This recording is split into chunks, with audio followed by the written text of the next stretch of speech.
as NCO for the United States Army. All right. How you guys doing? All right.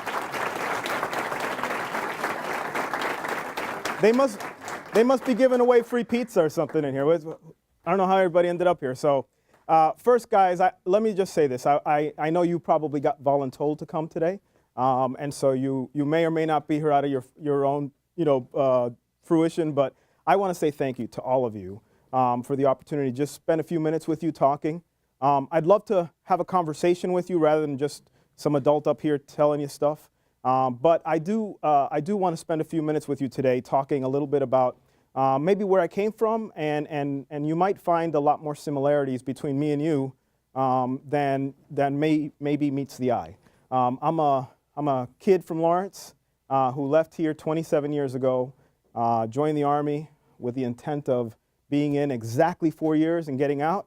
And I don't know what happened. Somewhere along the line, life happened, and here I am 27 years later. So first, I just want to say thank you to your leadership here for allowing me the opportunity, to your headmaster, and of course the sergeants major and the team for allowing me the opportunity to come and speak to you today. I also want to take a moment to say, it's one of these weird things when as you get older, you have these beautiful memories of high school. You might think you're never going to have beautiful memories of high school, but you're going to have some beautiful memories of high school. But one of the greatest memories of my time here, or one of the persons that built memories for me, was Miss Kowalski back there, MJ Kowalski. She changed my life. That one woman changed my life and many others. And I'm going to share a little bit about that with you. She was the most instrumental adult that I ever had in school. She probably doesn't know that, and if she does, she's probably tired of hearing it because she made a huge difference in a lot of people's lives. But I'll share that story with you. But in addition to that, I was brought up here by the Natick Soldier Systems Center in Natick, Massachusetts. It's a small Army base where they invent things for us, everything from our uniforms to the food we eat, to the tanks that we fight on in war. So I'm going to get a chance to speak to them tomorrow as we close out Hispanic Heritage Month. How many of you are of Hispanic descent? Yeah. How many? Oh yeah, put your hands down. How many are not? Just a couple of you, right? Okay. Yeah. So and you probably hear enough about it, right? So I'm actually not gonna give you guys a Hispanic Heritage Month speech because I assume you guys live it every single day, right? So instead of that, I am gonna spend some time again talking to you about what it means to serve. And I'm not here to recruit any of you, by the way. I actually have no interest in recruiting any of you. Do I hope some of you make a decision and a choice to join the armed forces? And of course, the U.S. Army? Absolutely I do, but that's not what I'm here for. I'm here to tell you that, what you're picking up, what you're getting out of this uniform and the time that you spend in it, and the significance of it as you grow up and move on from here. But quick story with Miss Kowalski, right? So the year is, you're going to cringe and say, who was even alive back then? The year was, I want to say, 1986. And I was in my second year of TV production class, is what we called it. And Miss Kowalski would have me push the little cart with the VCR and the TV, if you guys even know what a VCR is. The VCR and the TV from room to room so that teachers could show, videos of this or that. Well, I kind of was running out of those things, and I was running out of TV production classes. And Miss Kowalski gave me an opportunity to move on into my junior and senior year with more television production classes. But one day I was sitting in the back of the room, and at the time her office was in the back of a library. It was in the old building. And I said, Miss Kowalski, I really want to do a radio show, because I wanted to get into radio, television and radio. And we didn't have a radio station. Do you guys have a radio station now? You still don't? Okay, so we didn't have a radio station, but I really wanted to do radio. And so we're standing around looking, and we had a channel that had like the lunch menu. It had like the color bars in the lunch menu, and it had like a local soft rock station that just aired in the background. And I joked with her, and I said, well, what do you think if maybe we figure out how to put a mixer on it and a couple of microphones and a couple of record players, the stuff your parents probably may still listen to. And instead of saying no, which was what I guess I expected an adult to say. In her case, she said yes. She said, why don't we give it a try? And so she allowed us to put some microphones in, a little mixer, a couple of record players and tape players, and we started marketing around the school. Now, we decided, a buddy of mine and I, his name was Braulio, we decided to call our group, or our DJ group, the J and B, because I was J, he was B. Easy enough, right? I was skinny, he was heavy. So it kind of worked out with the J and the B. So anyway, we had all these plans, right? Well, we decided, we asked her if we could, and on the sly, I think, she probably would have gotten in trouble had the senior leadership known of the school, but she just kind of said, well, I'm not going to say no, but I'm not going to say yes. And we took that as a yes. And so we started walking around the school and putting up signs that said, J&B, coming soon. And of course, guess what happens? People are like, hey, what's this J&B, right? What is this thing? And weeks later, we were like, hey, J&B, coming to a radio station near you. And over a couple of weeks, we started building up momentum. And then within, I guess, about 3 weeks' time, we went into the principal's office in the morning, and I don't know if they still do announcements anymore in school, but we jumped in and we took over the principal's office and grabbed the microphone, and we thought we were cool. We had some music in the background. We probably made a bunch of noises is what we did, but we announced that we were going to start our radio show that evening. And that night, we called it the J&B Funk Hour. Sounded really cool back then. But we started our radio show, and it was the most intense and the most passionate time of my high school career because I got to be creative and I got a chance to communicate with people, which was something that I dreamt of doing, right?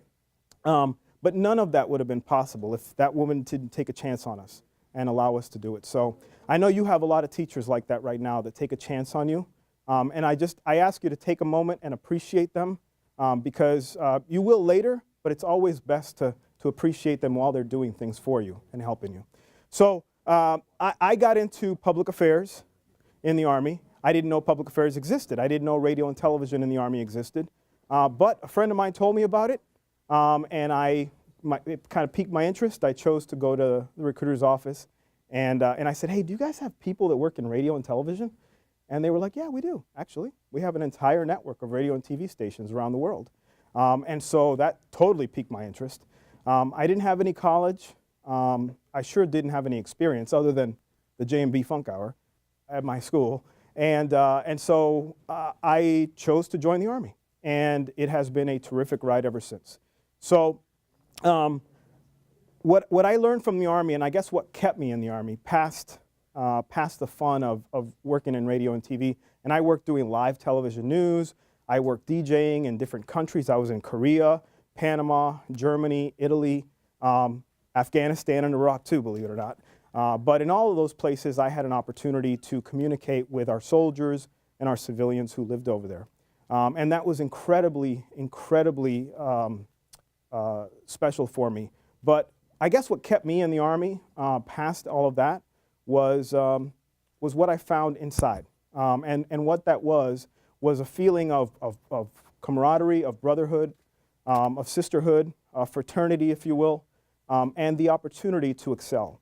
So some of you may have experienced in your short lives times when people look at the color of your skin, may look at your gender, may look at your gender identity and decide that you are not worthy of something. And sometimes you feel disadvantaged by that. And what I found was that in the military, you are not judged by any of those things. You are judged by the hard work you put in, your talent, your skills, and how hard you want to work to make it. And that really spoke to me because it was one of those places where I could be who I wanted to be, and I could excel as far as I wanted to excel. You don't always get that in the civilian world. I'd love to believe that you did, but you don't. And so the military really opened those doors for me, and I very much walked right in. So it was a special time. But I will tell you, as we talk about that a lot of times, coming from the streets that you guys walk down every day, and I know that was a long time ago, but coming from the same streets as you, I know that I left with a chip on my shoulder. And that has been good and bad, a little bit of a chip on my shoulder of, I'm going to prove to everybody that I'm going to be a somebody, that I'm going to do something. And that has always helped me. But it has also hindered me in some respects. And the respects are that, it took me some time to mature and grow and understand that whatever I wanted to do in life, there's only one person responsible for that. You know who that is? Yourself, right? It is yourself, because, we can blame the situation. We can say, the man's out to get us, or, I can't be who I want to be, or I can't do what I want to do, or the system is rigged to keep me down. No, it's not. It's not rigged to keep you down. But you know what is rigged to keep you down? Sometimes you're rigged to keep you down, all right? And so I'm here to tell you that whatever you want to be in life, whatever you want to do, it is possible. But how many of you have goals? How many of you have dreams or goals of what you want to be someday, what you want to do someday? Okay. So, Garcia, what's your goal, if it's okay to say?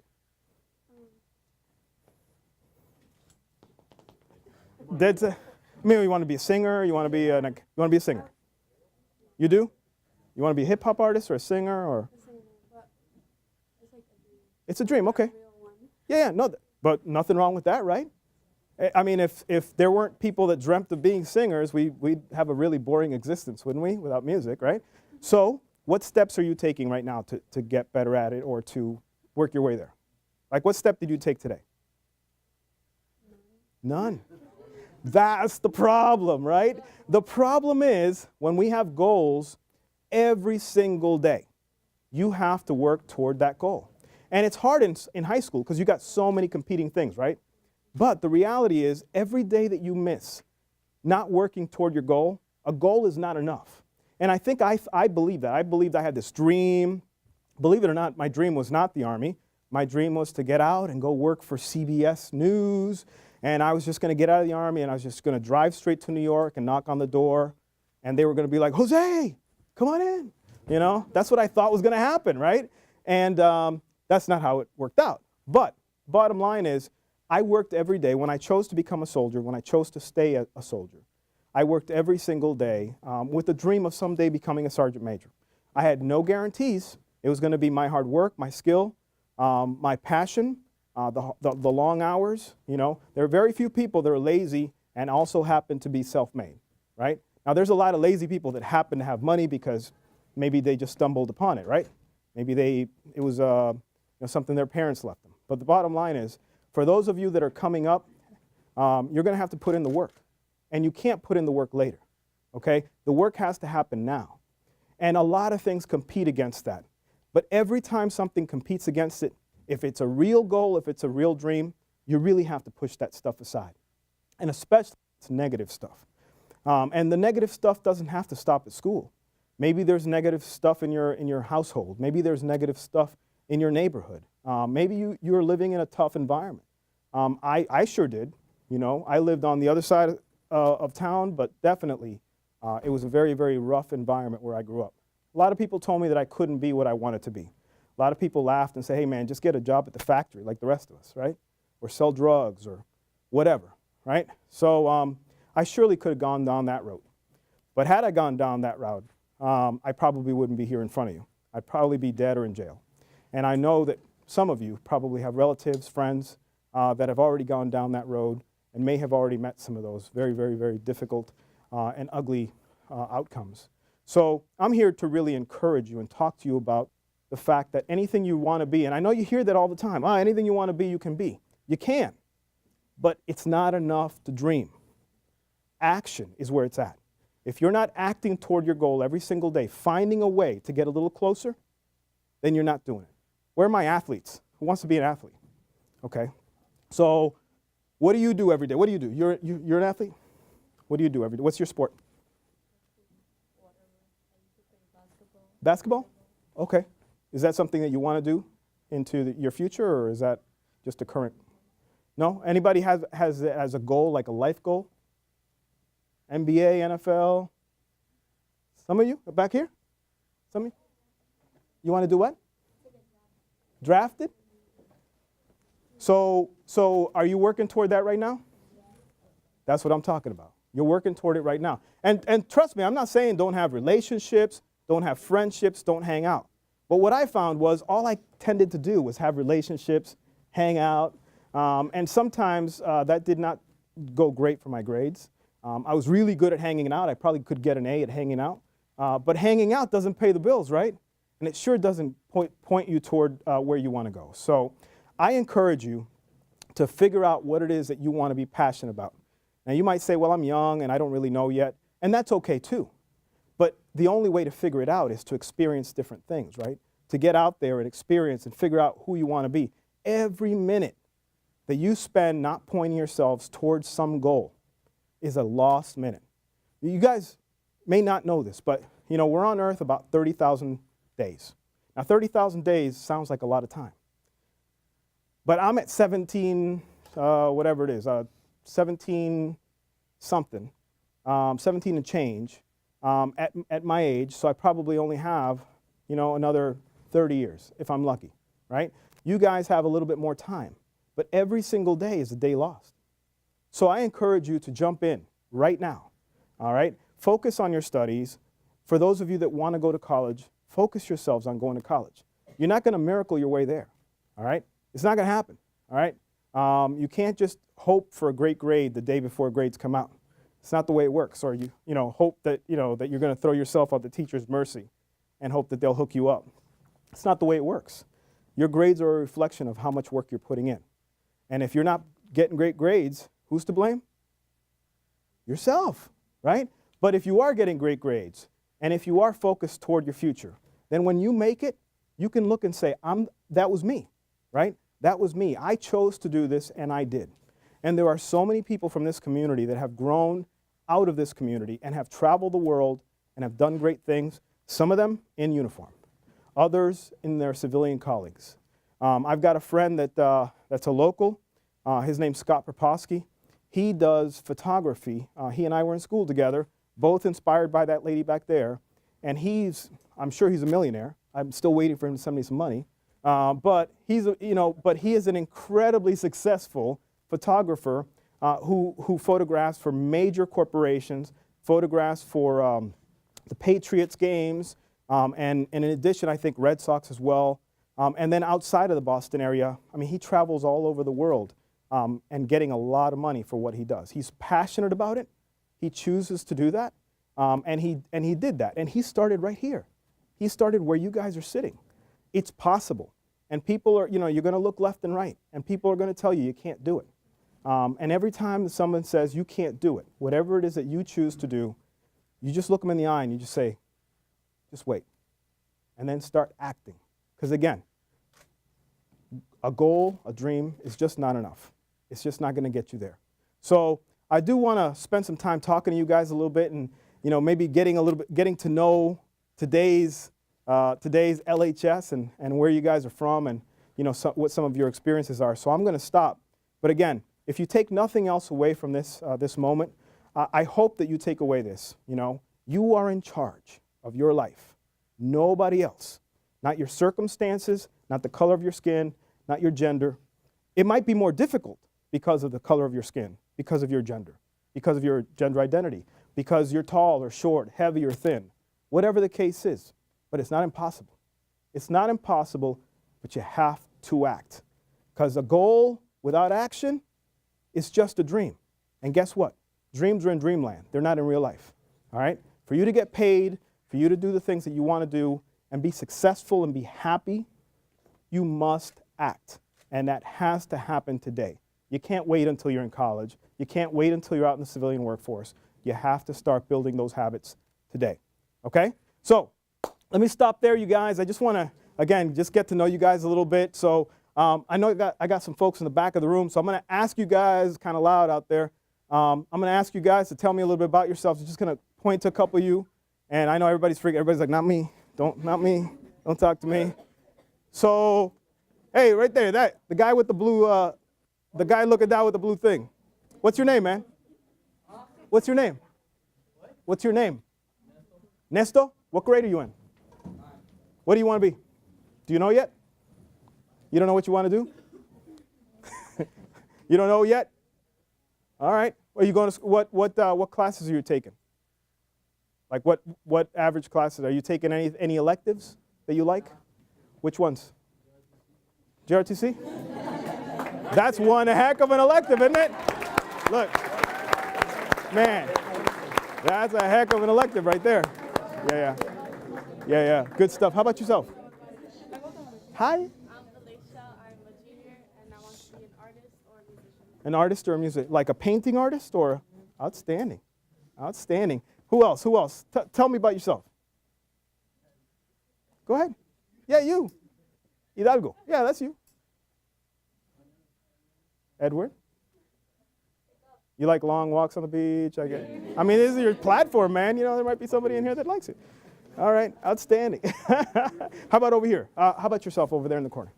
Yeah. I'm Mark Arayos. I'm a senior, and I want to be a doctor. You want to be a doctor? Outstanding. That's a tough one, right? But wow, what a rewarding career that'll be. All right. So how many of you are seniors or juniors?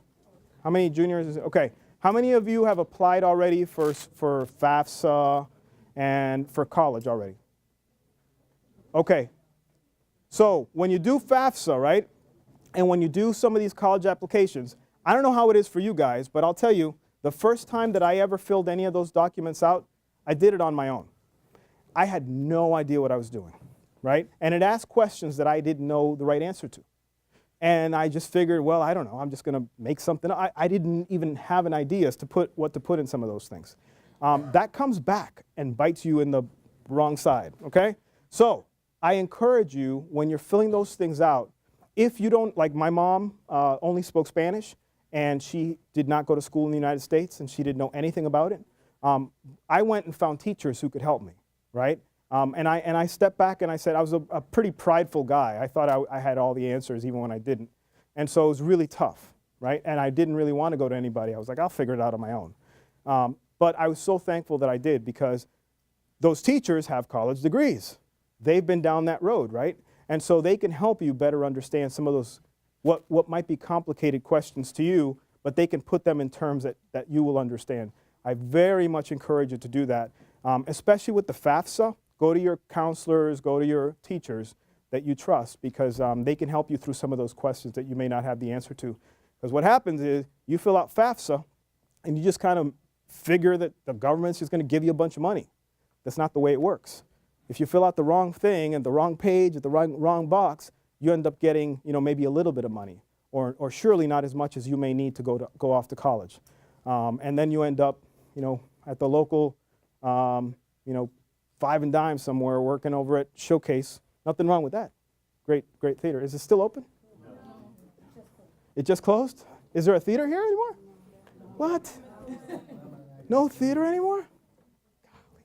Well, I guess you guys all have like Hulu and Netflix anyway, so it doesn't matter, right? So yeah, absolutely. So for your grades, I encourage you to, again, go to your teachers. When you're having trouble in school, go to your teachers. I totally understand that some of you may not be able to go home and ask for help from your parents. That's real. That's real. Some of you experience that. And it may be for a myriad of reasons. And that's okay. But you cannot just accept that, well, I don't have anybody at the house that can help me, so I'm not going to do it. You come here. These teachers are dedicated to you. They spend years and years here taking care of you and pointing you in the right direction. The least you can do is ask for their help so that you can finally get wherever you want to go in life, right? Because I'm telling you, there's nothing worse, at least for me. Now, some of you may have this great desire and interest in working in a factory for the next 40 years. And there's nothing wrong with that. That's a great, honorable job. But for me, I just couldn't do it. I worked in a factory for a couple years after high school before joining the Army. And I'll be honest, I hated it. It drove me crazy. It was so mind-numbing, and I could just feel my soul being pulled out of my body. And I hated the fact that I had put myself in that situation by not studying as much, by not getting as good of grades, by kind of failing out of my first year of college because I really wasn't paying much attention.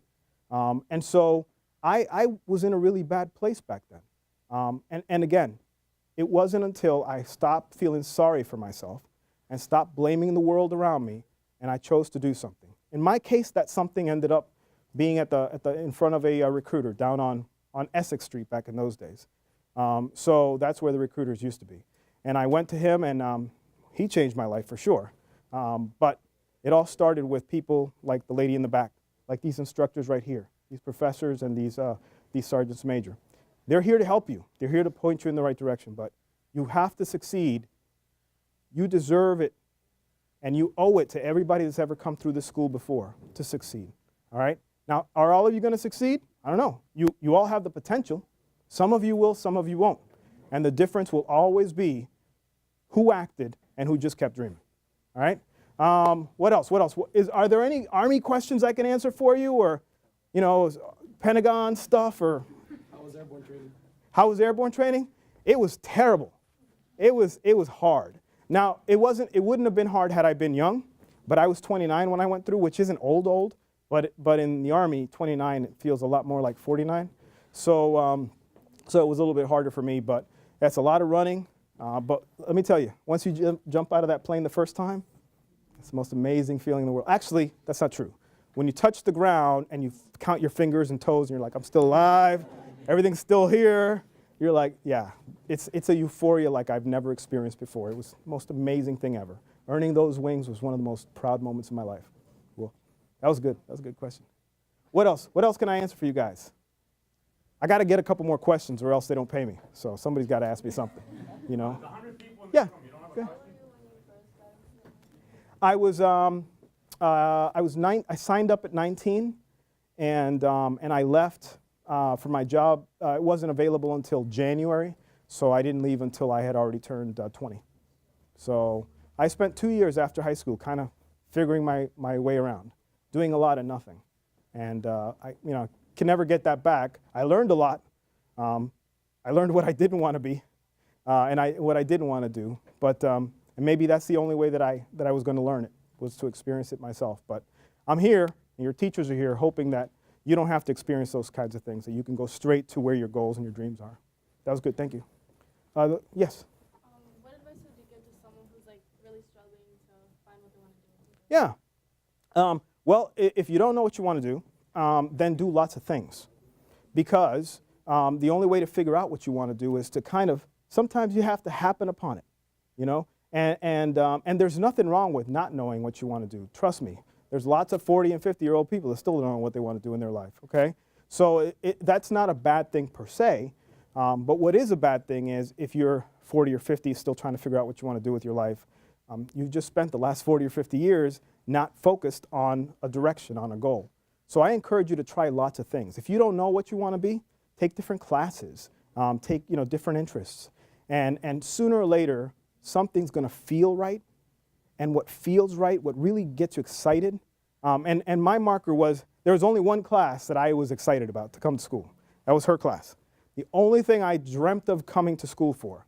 And I thought, well, if I'm this excited about it, and I'm a 16-year-old, and it's 6 o'clock in the morning, and I'm actually excited about anything, that was awesome. That was a marker that maybe that was the direction I really, really wanted to go in.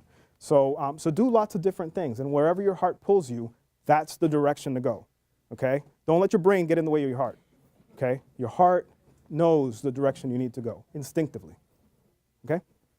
All right, couple more? Up front. Oh, yes. Oh my God, yeah. I mean, well, in basic training I did. Yeah, basic training was terrible.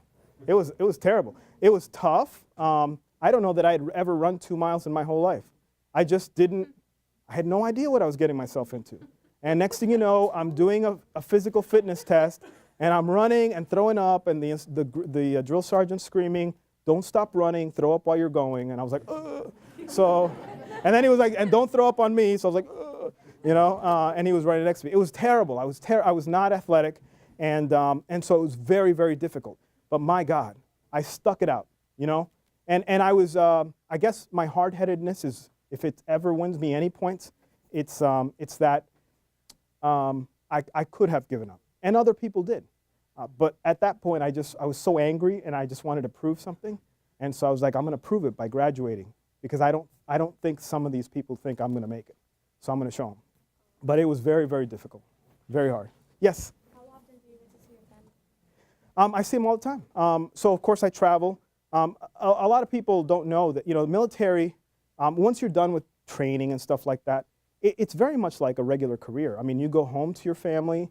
Let's say when you guys get married, if you choose to get married, you go home to your family, you go home to your kids every evening, unless you're deployed.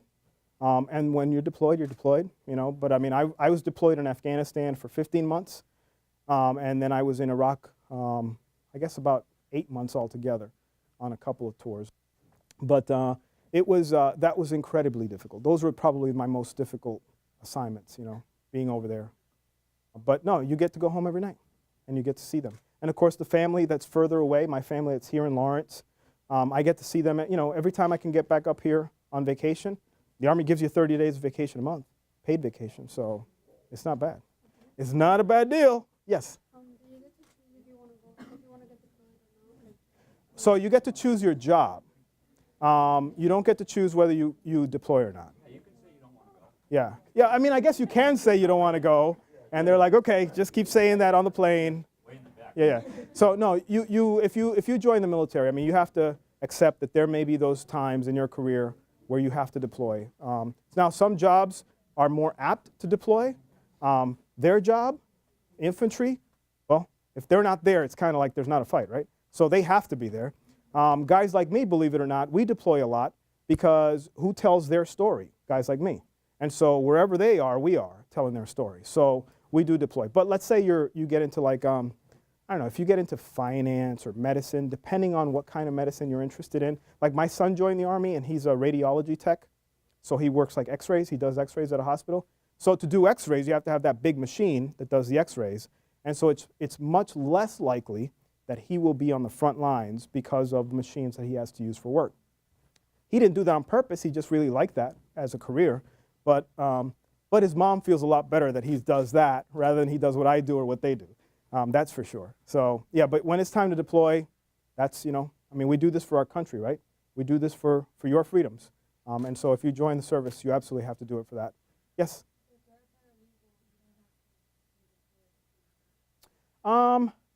You can.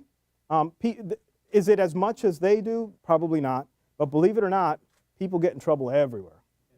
And they get in trouble downrange. We call it downrange when you're deployed. Yeah, Joes will find a way to get in trouble, just like a lot of us, right? So they find a way. So you have to have paralegals and lawyers, even in some of those far-off places, but surely not as much, you know? Yep, okay. Did somebody have something over here? Were you going to ask something? Anybody from the back? Yeah. Yeah, everybody wants to know. He's hiding. No, it's okay. Go ahead and ask from down there.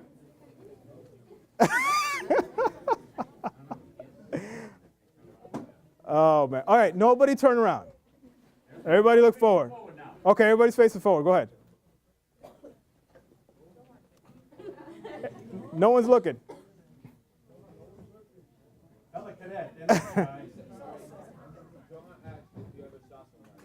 Did I ever shoot somebody? Ooh.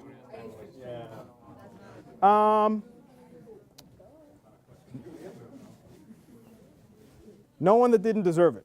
I'll stop there. No one that didn't deserve it. Yeah, that's tough, you know. I mean, I'll tell you, in all honesty, and I like to be totally transparent.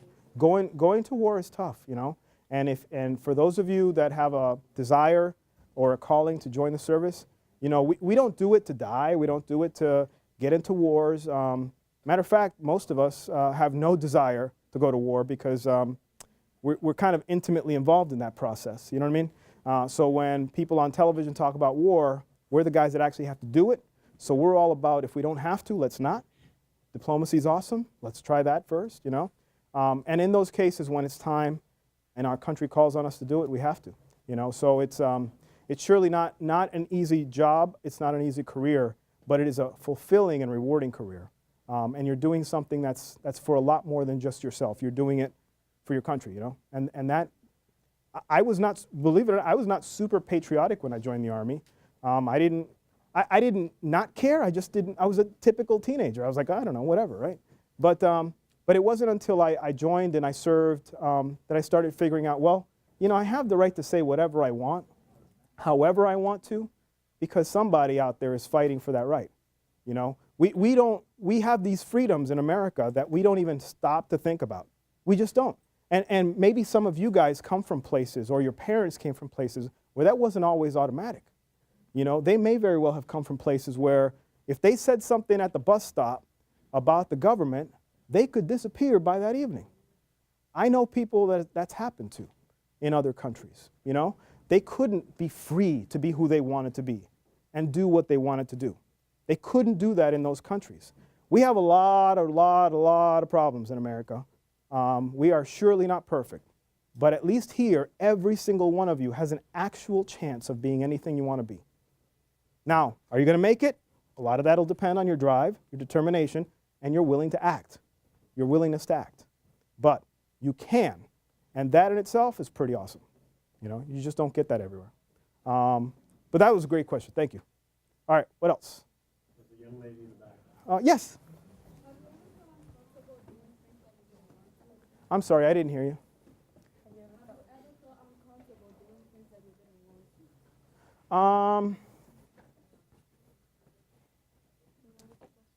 The question is, have I ever felt uncomfortable doing and forced to kind of do things I didn't want to?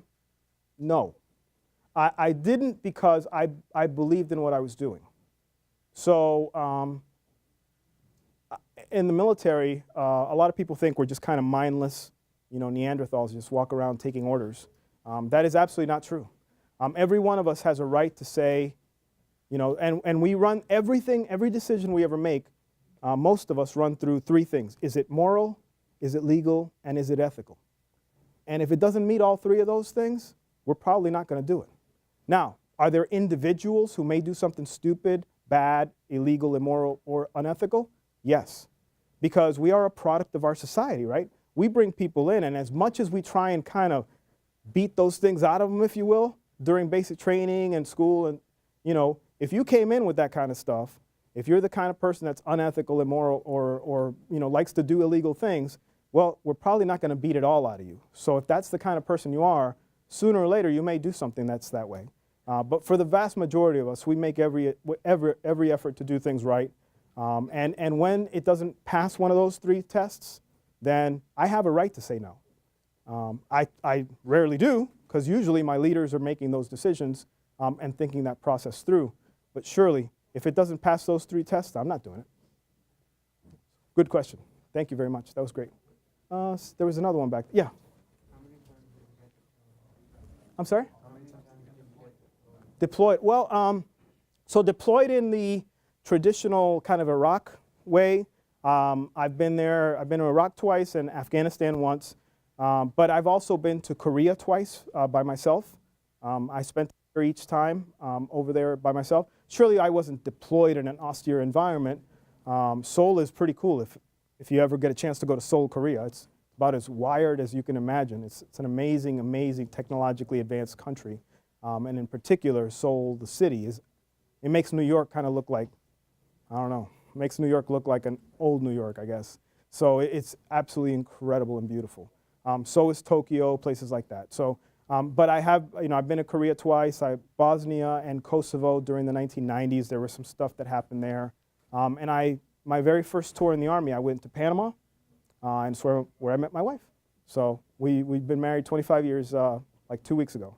We made 25 years. So, yeah, she's my baby. She's my baby. Yeah. Is she MST too? She's not. No. She was a Panamanian citizen.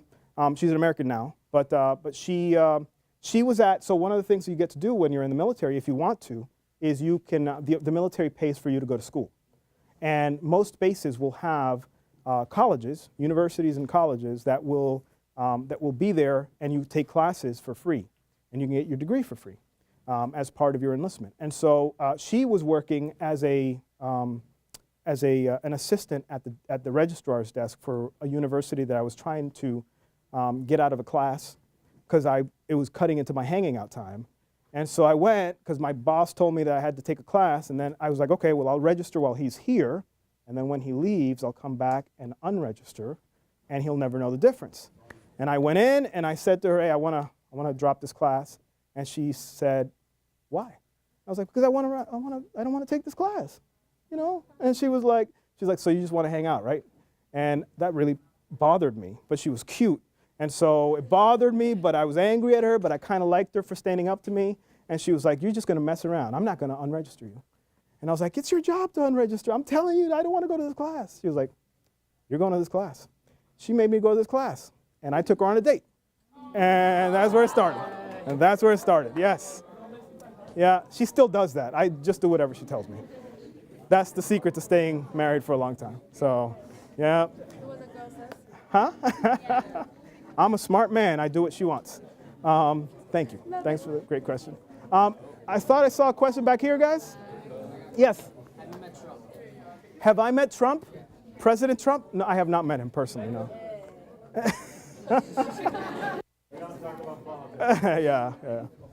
So, yeah, you know what I said, what I was saying to some people earlier, you know, they were asking about one thing or another about the president. And you know, the interesting thing is, as a soldier, while of course every president is our direct boss, right? Sooner or later they are the chief, our commander-in-chief. We serve the people of the United States, and we serve the Constitution of the United States, and that's enduring. So that never changes. So what I feel is right, what is right by our soldiers on an individual level, kind of going back to what she asked, that never changes. You know, I mean, we believe in the Army values, right? Have any of you guys memorized the Army values? What do you got? Loyalty, duty, respect, self-service, honor, integrity. Absolutely, right? So some of you guys may know those, right? And that's how we live our lives, by those Army values. And those are not necessarily in keeping with whoever the current president is the current president. You know, and so we do what the right thing to do is. And we always will. We always will. Yes? My family's Puerto Rican. Yeah? Boricua. My family's Puerto Rican. And of course, when I lived here, most of my friends were Dominican and Puerto Rican because that's what there was the most here. I assume that's probably still the case. But, you know, that's another cool thing about joining the Army is, I mean, I've met people from every walk of life, you know. I mean, I met guys that grew up in the country, folks that grew up in the inner city, people that come from every background you can think of. It's really cool, and it really widens your horizons very much. How are we doing on time? Are we still okay? Okay. What else? Yes? Somebody have a question back here? Yeah. How long did it take to get your rank? This rank? So I got lucky. I had really good mentors, and they really pushed me to get through the ranks and to succeed. And it wasn't really my doing; it was really their doing. But they got me to sergeant major at about 15 and a half years, which was really quite fast.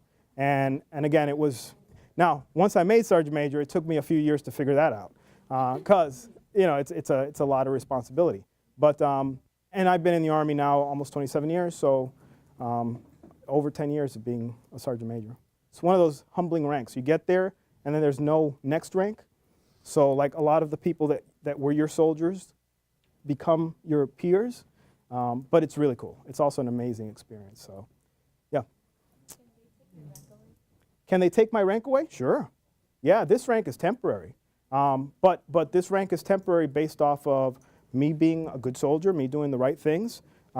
If I do something criminal or that is unbecoming of this rank or the soldier that I'm supposed to be, then absolutely they can take it away. But since I don't do that, I'm good. So, well, there was someone, yes? What do you do like on a daily, just normally? Oh, what do I do like when I'm not in uniform? Oh, well, my job is predominantly, so I work at the Pentagon. And my job is, and it's actually pretty tough because I work in what's called public affairs. And so one of the jobs that I have to do is we watch the news every evening and we figure out, you know, who's doing right, who's doing wrong, and what are we going to say about it. You know, and so it is a very tough job figuring all that stuff out. So public affairs, really in my field, it's kind of an umbrella, but it's everything from our young men and women overseas working in radio and television, telling the story of our soldiers overseas, to the combat camera folks that run out and you know, maintain both photos for news use and for documentation with our infantry.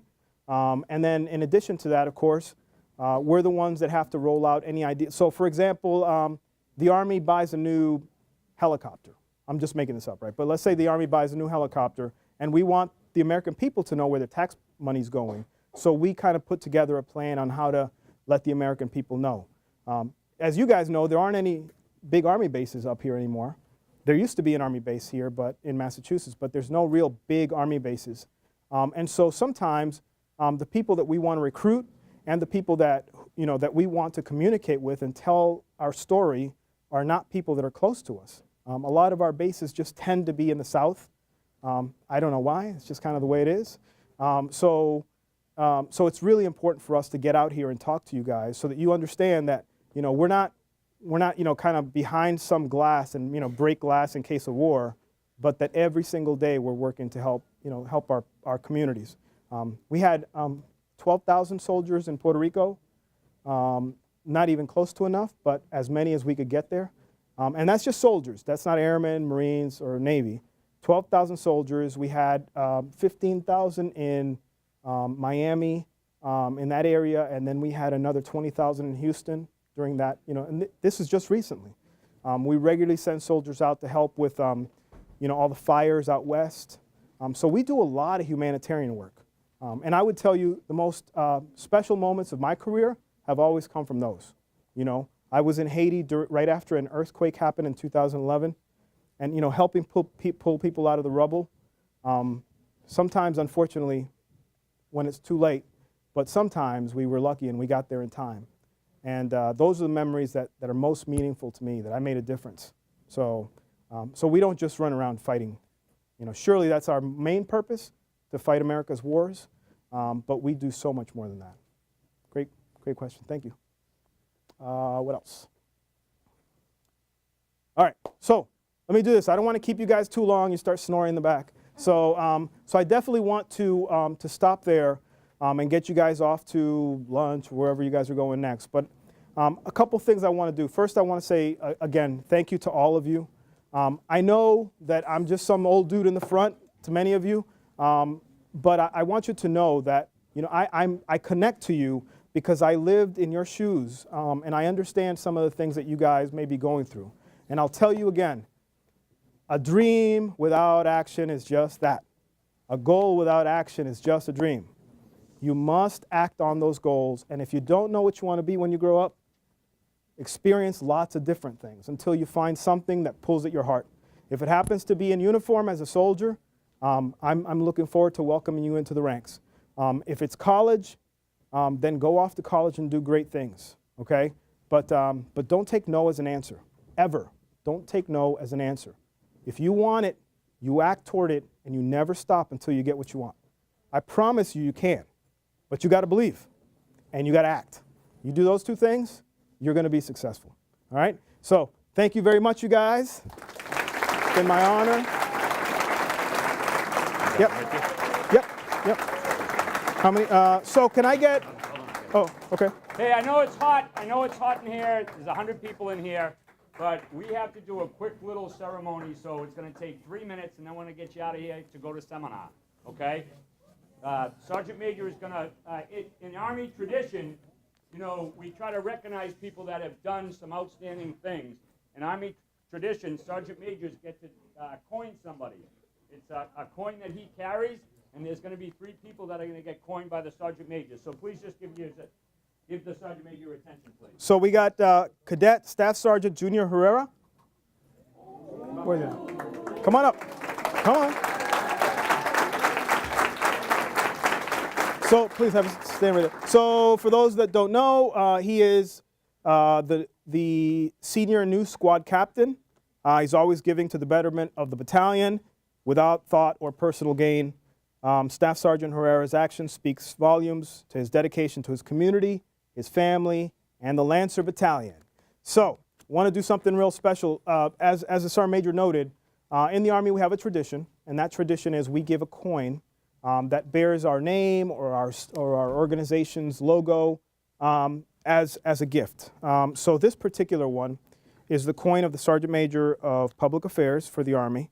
It has my rank, it has the rank of my boss, who's a general, and it has the logo of Army Public Affairs. I know you can't see it, but I promise it's there. And then in the back, most importantly, more importantly than my particular job, is the shield of the United States Army, and that is important to us because it's everything that we live for, and it's everything, if we have to, we'll die for, and we do it for each other.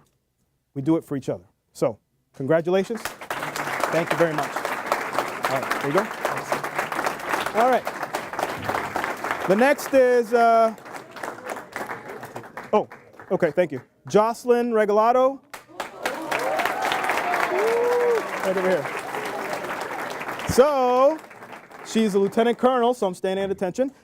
She's the battalion commander. Jocelyn is a leader who knows what it means to lead from the front. She will never ask a cadet to do something she's not willing to do herself. She has provided this battalion with clear and concise goals and truly cares about the well-being of every Lancer cadet. There is never a doubt without regards to her experience, expectations of all cadets belonging to the Lancer Battalion. It's in here. So, again, this is my rank, the general special. That is so cool. Thank you so much, Sergeant Major. Thank you. Oh! Ignore me. We'll tell her about that later. All right, and the last person we're going to bring up is it Yehudis? Yehudis Guzman. Is that how you say it? Lo dije bien? Okay, come on up. And I am especially enamored with his rank because he's a cadet command sergeant major. He has earned his position through dedication and commitment to his battalion. Command Sergeant Major Guzman, like the battalion commander, will not ask a cadet to do something he is not willing to do himself. He sets the example for cadets to follow and has given countless hours for the good of the Lancer Battalion and knows the meaning of selfless service. So important. So, yours is over here. I just have to dig it out. It's in here. There we go. Okay. There you go. And so it's this thing here. Thank you very much for what you did, my friend. Whoa, another hand for these speeds. Okay.